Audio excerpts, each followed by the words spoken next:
Welcome. So, libraries. We know that they hold a wealth of information and that kids can learn a lot at a library, and it's more than just books. Today we have a special guest that's going to tell us about the magic of libraries, and you don't want to miss this episode.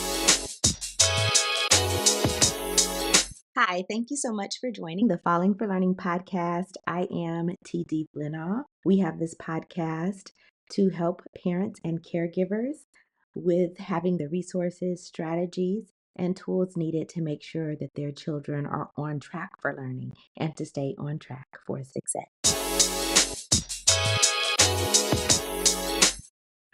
Today we're welcoming Dr. Eno Attah. She is a school librarian extraordinaire, and she has a doctoral degree in educational leadership with an emphasis on social justice. So she's going to tell us about the magic of libraries and what you need to know to make sure your kids are on track and have the competitive edge when it comes to libraries. Thank you for having me. I'm so happy and excited to be here.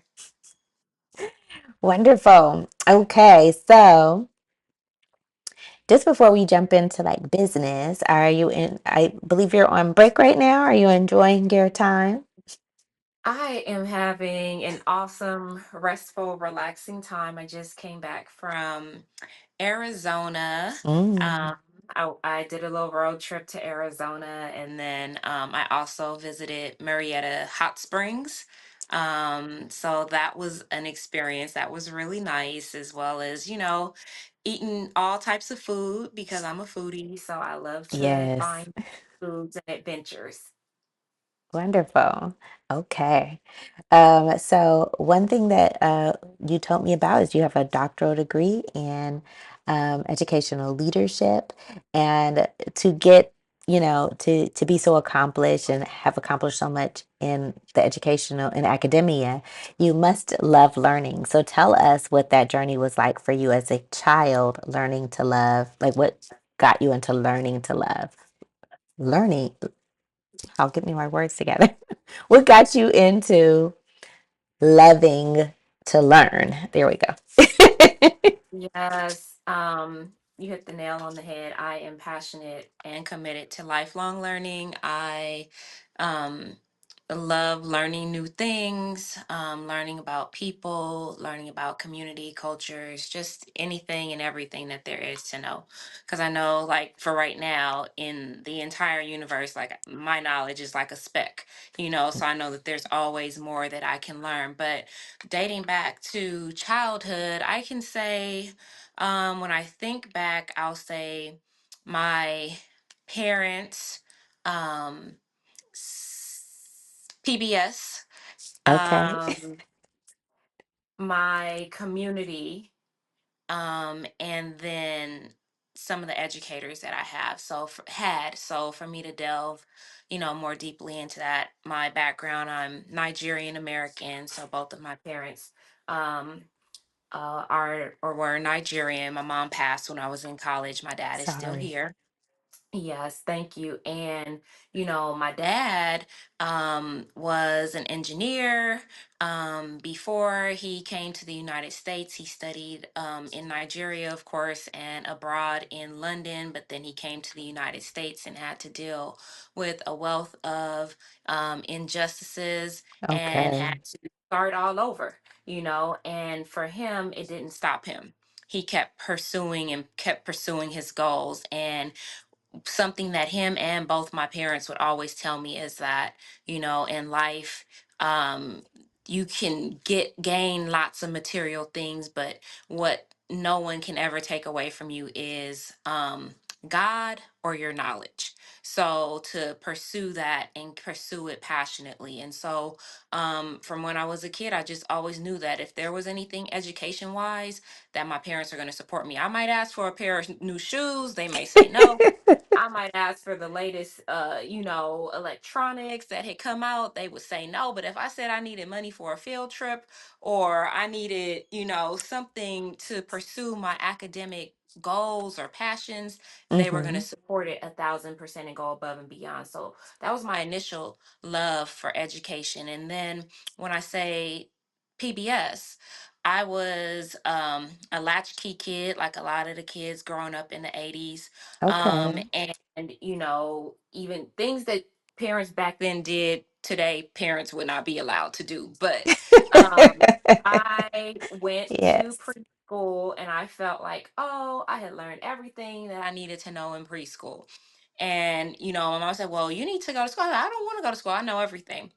And so my Right. mom would go to work. I would be at home, and it would be me, Sesame Street, Mr. Rogers, and Far Okay.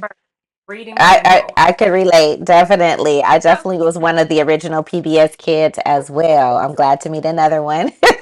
hey, so from there, I just really learned a lot from those shows. And now that I'm in education, and they just say, like, the first five, and how much students and how much children can learn in the first 5 years of life, and how what, and I'm, not down in, schools or anything like that, but they're saying, like, okay, the equivalent of Sesame Street. If you were to have your kid watching Sesame Street every single day, they could learn the equivalent of what they would learn in a preschool.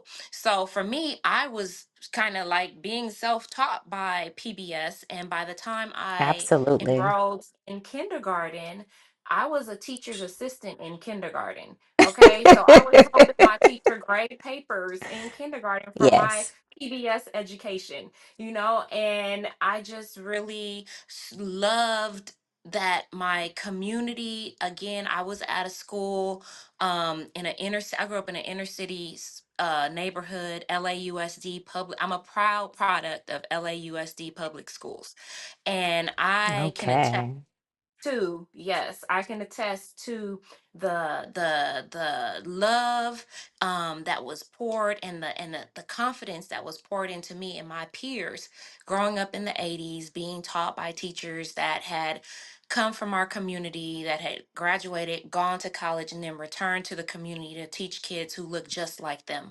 And Mm. I am a product of that love, of that inspiration, of that motivation. And I can just say I'm nothing but grateful, because my teachers, um, I can name my all of my elementary school teachers, Oh, shout him out. Shout him out. Miss Burton. So I went to Budlong Elementary, at Okay. Budlong Avenue Elementary in LAUSD. I had Miss Burton, Miss Washington, Miss Marceau, and then Miss Robinson, who is now an administrator for LAUSD. And I have nothing but accolades to pour on those teachers, because Wow. they saw us and they really, really inspired us. And we had the arts, we had everything, So I'll stop there. I could go on and on. You can tell I'm passionate Yes. about education. I love learning, and it started at a very young age. All right. So, can you tell us about, what are some activities or skills you had when you were younger, right, that led to your present career as a school librarian?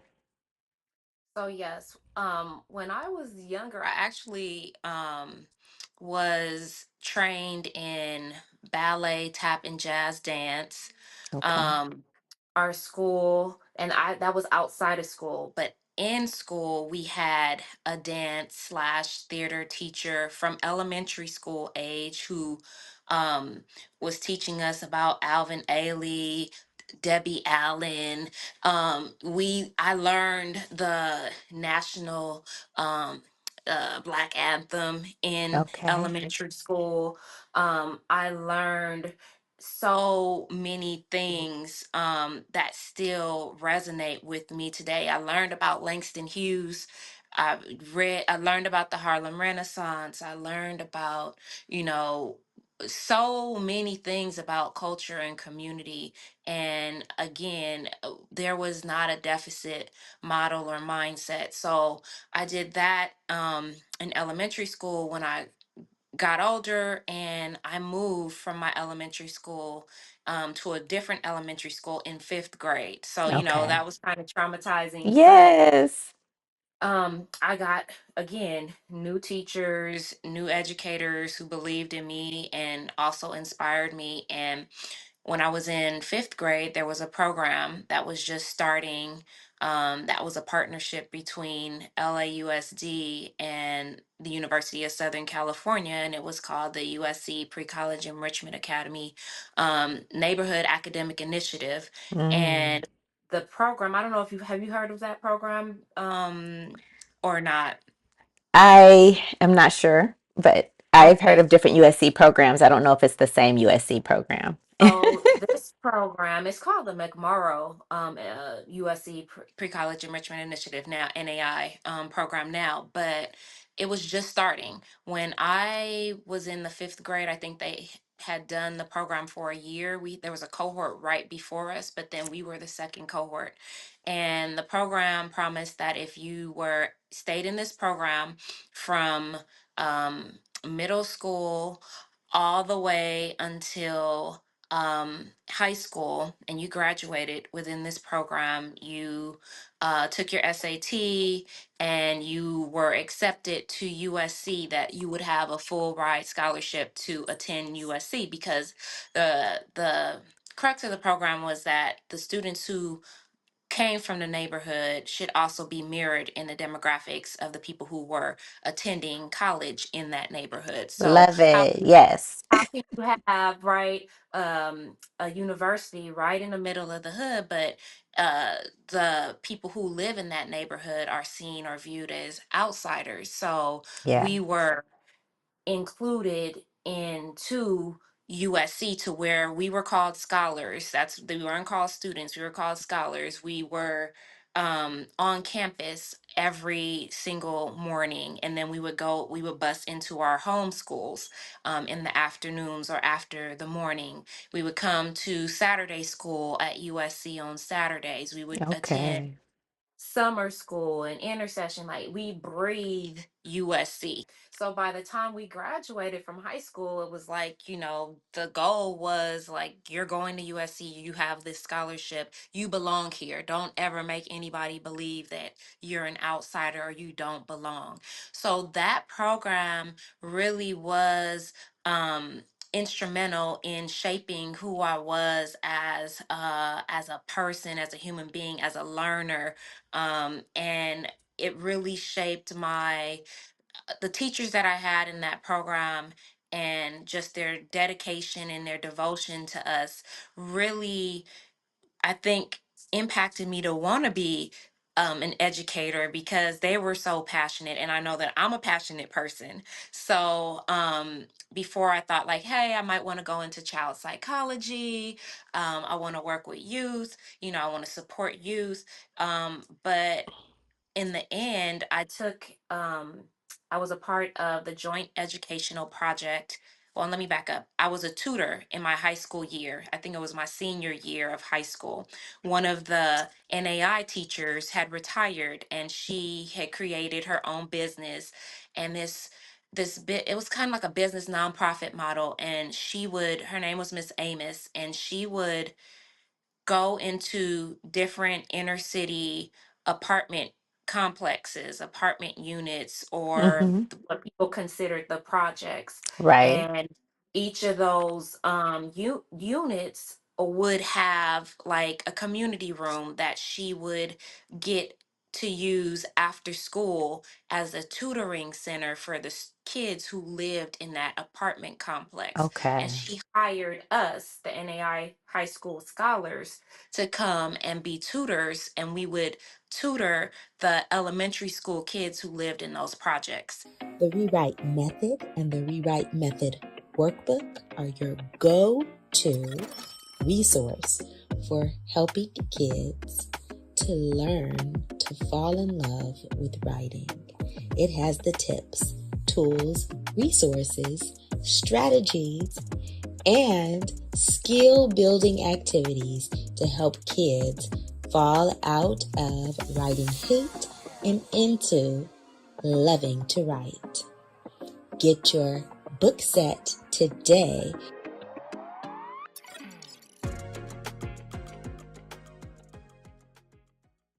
Okay. So that that was like my first experience with, quasi being in education as a tutor. And I was really passionate about it. It was very fulfilling. And I love the feeling of getting students who felt like they didn't know math, or they didn't know, how to read or say a word or how to spell or how to write. Yeah. I just felt so good being able to support them and encourage them and let them know, like, you can do this. You can do anything you put your mind to, and I'm here to support you.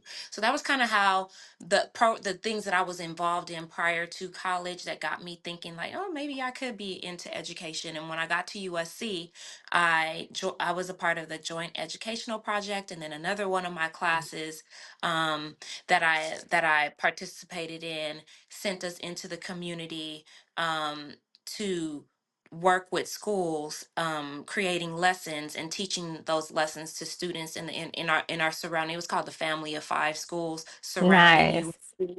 And I was able to go in and teach, kids with my classmates and my group mates. And a lot of my classmates, they didn't, not a lot, most all of my classmates that I was doing these projects with were not from the inner city. They had never had or lived that experience. It was like they were going into a foreign area, or they were Yes. going to something that was unknown, whereas this was what I was used to. This was my home, this was my community, Yeah. because I lived in the neighborhood prior to Hmm. going to USC. So I had a different experience when I was doing it. So for me, I felt like I was giving back to my community, and this is Right. where I belong. So again, those things really impacted my decision to ultimately change my major and do English language and literature, and minor in education.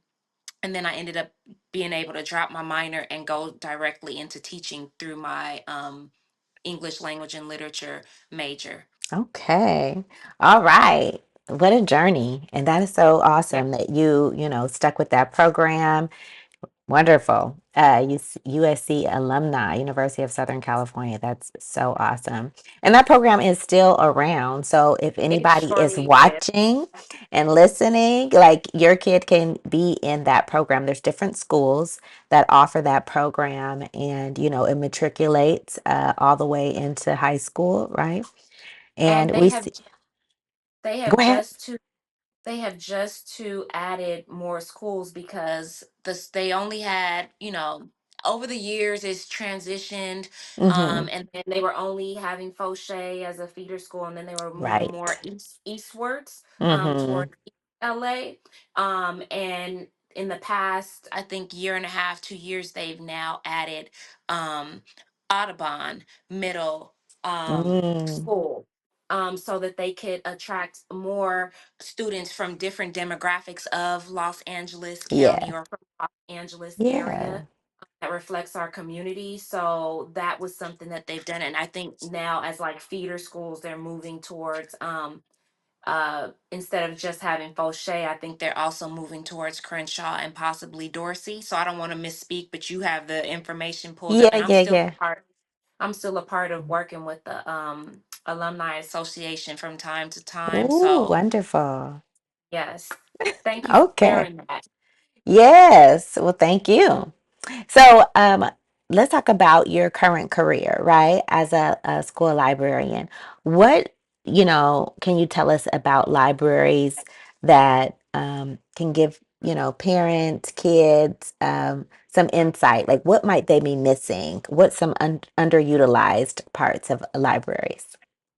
Yes, and how could I forget my journey? Like, that was my undergrad journey. I ended up going to San Jose State University. How I even ended up in libraries. So again, like, I went into education. I started teaching English at a high school in Inglewood. Shout out to Inglewood.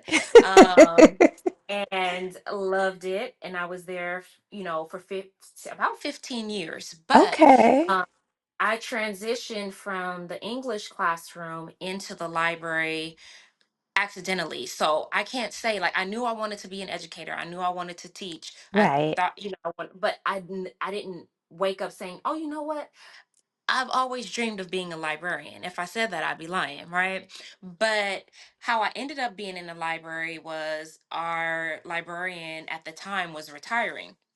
And how our school used to do is if somebody retires from a position, they just close it all together. So that's Oh, we lost auto mechanic shop, we lost JROTC, we lost a lot of things.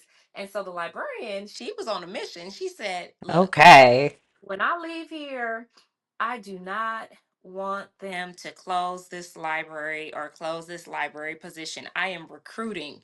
Yes. Somebody is going to take this position." And so she Yes.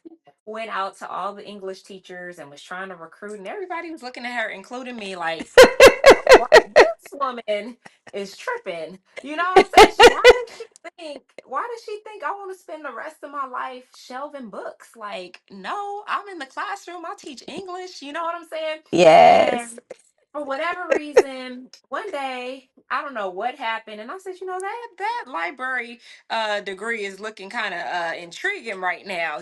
When you face different challenges and dynamics in the workplace, sometimes you're like, let me look at the grass on the other side and see if it's looking greener over there.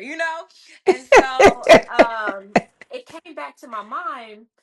She was like, if you go to the library, you'll stay in education much longer. And I was side eyeing her, looking like, what? What? No. Like, and so, for whatever reason, I said, let me look into these programs. And at the time, I wanted to stay in California, and the programs that were available, I think, were UCLA, San Jose State. Um, those were the two that were offering master's degrees, Mm-hmm. MLISs, Mm-hmm. Masters in Library and Information Science, along with your program. But then Cal State Long Beach offered a program with no masters, but you were getting your teacher librarian credential. You would be certified to do that. And I had Okay. told myself, I don't want to go to school again and not get a degree to connect with this education. I need to get something that Mm-hmm. can move with me. And so I was like, Yes. no, no knock on the CSUL LB program, but I was like, no, I want to get my degree in this, so that it's versatile and I can use it. Yeah. And so I looked into San Jose and UCLA. And so UCLA, I don't know, they were requiring, I don't know what's kind of statistics program. And I was like, I don't want to do any statistics, more statistics and computer science classwork, coursework. I want to do this. So I weeded it down and I did the hybrid program at San Jose State. So Okay. I would go to school online, and then I would spend sometimes some weekends or, a week or so in San Jose doing the in-person components of the program. Okay. And I learned so much about libraries in my first semester that I had been misinformed, that Mm. I did not really understand the uh the anomaly of what a library was. Like, it was so much. I thought shelving books, check in, Right. check out books, and that's Yes. what comes to mind from other people when they think about libraries. But Yes. I learned that libraries are massive. There's so many different types of libraries, right? You have your school library, your medical libraries, your law libraries, your university Mm. library, so many libraries. And within those spaces, you have people who are professionals at providing access to resources, connecting people with their passions, sharing Oh. so many having, like, just being a dream whisperer, like anything that Okay. right? Anything you can dream, you can Amazing. find in your local library. Go to a librarian. A librarian may not have the exact, like, you get asked a question, they may not have the answer on the spot. Many of them Hmm. do, but I guarantee you they won't rest until they connect you with the people, the organization, the Okay. resources that you need to uh again pursue whatever source of information or whatever passion you have. And so for me, what I wish that more parents did was when I was growing up, I was after school. The library was my after school care, Yes. and it wasn't latchkey. Okay. And the librarian would say, "Here, read this. What do you?" That librarian knew what I liked to read and said, "All right, have you tried this?" And when I had finished all of this, she would say, "Hey, have you thought about this?" And that was before the World Wide Web, before we Okay. had access to the internet, right? But now with, Yes. I feel like parents need to know that the library is a safe space where their kids can have access to resources. And it's not only just books. Like in my Mm, library alone, we provide, and we're just a school library, right? But we provide hotspots, we provide um, calculators, we provide Chromebooks, we provide the online electronic resources. And then yes. on top of that, we connect you with, say for instance, the public library. If it's something that we don't have, like we have access to audiobooks and ebooks through Sora through our school site, but we also have access to LA County. And what I tell my Okay. LA County library, just from being a part of LA County schools, right? And Okay. so what I would tell my parents, what I would tell my community is, if there is something that you need access to and you just don't have an idea or don't have a clue about how to get it, please, please, please reach out to your local librarian, your school librarian, your community librarian, any librarian you know. If you're looking for access to jobs or access to, um, you know, essential needs, you're looking for access to mentorship, you're looking to access to, oh, how do I learn how to sew or learn a new skill? I Yeah. guarantee you, your local librarian will help you find a way. If we don't have it there and can't provide access to you in some way on site, we'll get you connected with somebody who can get you the resources that you need. Okay. I love that. You said the dream whisper, the librarians. Okay.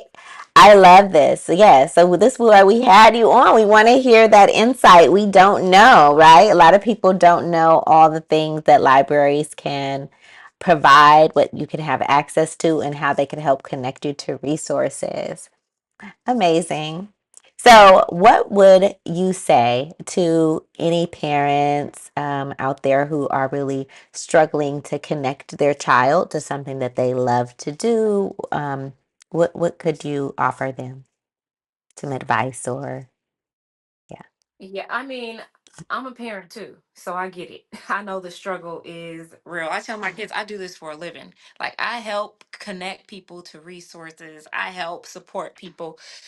Let me support you, and a lot of times is they need a different messenger. They need, somebody Mm-hmm.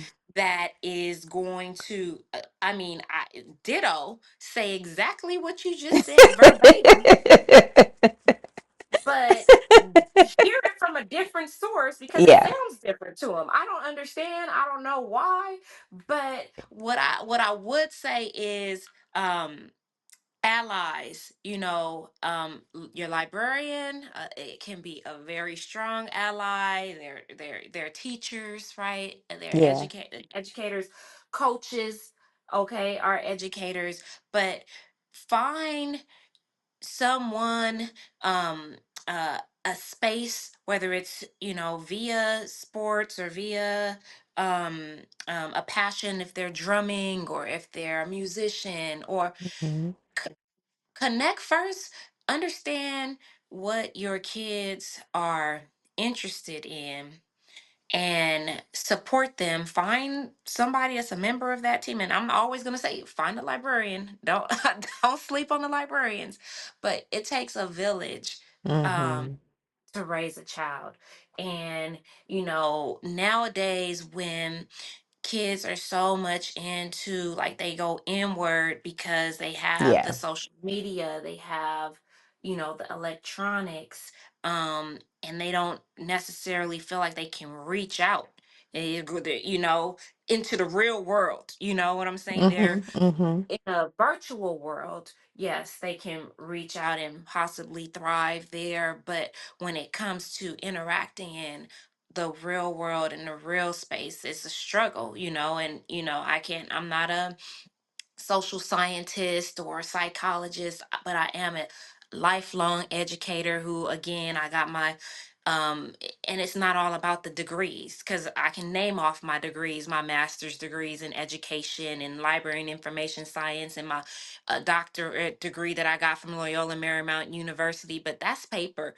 At the end of the day, that's you know, the technique, the strategies, the, you know, Mhm. all of that stuff. But when we talk about the boots on the ground practical, I put in my work there too.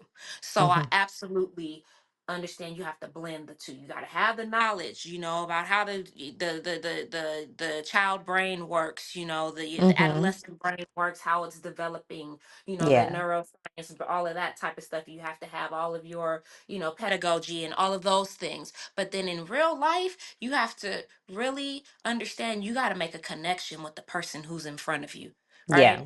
Got to make a connection with your kid, and then again build a web, build your village out, and really get your librarian on board, your coaches on board, get everybody on board, singing the same song, right? Yeah. It may have a different beat over here, it Yes. may have a Yes. different beat over here, but we're all there to support, you know, our youth, our children. And so again, for parents, I understand, because I'm a parent going through the struggle as well. I have to get a village for mine, because when I Yes. say stuff, they don't want to listen, right? You know, regardless of how educated we are as parents or not educated or whatever the case may be, um, our kids just need to know, like, you're not the only one that's saying this to them. Like, Yes.